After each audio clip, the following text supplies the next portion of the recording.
machiegni nyakwaro gi nyinge en George Mbati. Wacha kod weche mag midhiero mar piola. Yango ni maromo counties 38 mar kod Nino weyo kod land maduong' ula manyaka sani osekelo tho mar ji ma ok tin ne 76 e pacho ka. Sirkal olando medo omenda ma dhi ne counties go mondo mi oresgi e midhiero no. Mar jotend migepe oyiere mar chwalo bilion 7 e kedo kod Nino. Jafwambo mar Nyambaga miyo ler. Kaka yoraklo kod oula mamuomore kod koth motiep, piny owacho yango ni maromo counties 38 osekwano lal malach mag oula mokel kod koth mag El Nino.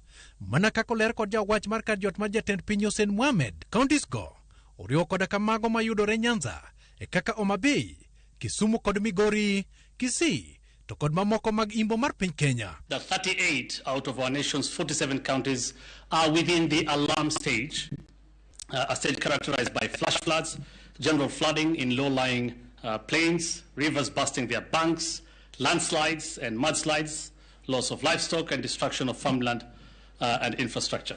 In northeastern, the affected counties are Mandera, Wajir and Garissa. Coast also, the entire region, Kilifi, Mombasa, Tana River, Taita, Taveta, Kwale and Lamu. In central, Muranga, Nyeri, Kiambu and Kirinyaga.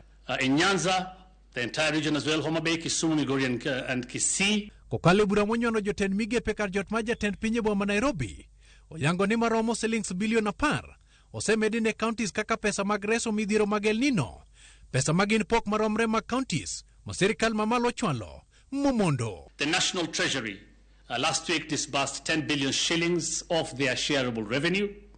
Cabinet also directed the National Treasury to release an additional 10 billion shillings to county governments this week, again part of their shareable revenue. Jotend migepe okalo gi $1 ni ochwali yedhe mag thieth maromo shillings milion 189 kanyakla kod nede mag suna maromo 150,000 kaluwore kod luoro mag tuoche mamuoch e kinde makamago. The government has also airlifted medical supplies worth 180 million shillings through the KDF and in conjunction with the Wajir County government. And Cabinet also sanctioned the distribution of over 150,000 mosquito nets to the affected counties. Piny owacho lero ni maromo ji 76 osewito ngimagi kaluwore kod oula mag koth mag El Nino kendo oganda jiwo mondo osud kuonde ma oting'ore gi malo e kaka yor beda kicha. Cabinet noted with regret that we have lost 76 Kenyans to El Nino, while 35,000 households have been displaced. Bende sirkal okoni gisechako konga paya mayandi ochot kod alap mag ndeke ma omukore. The works on the following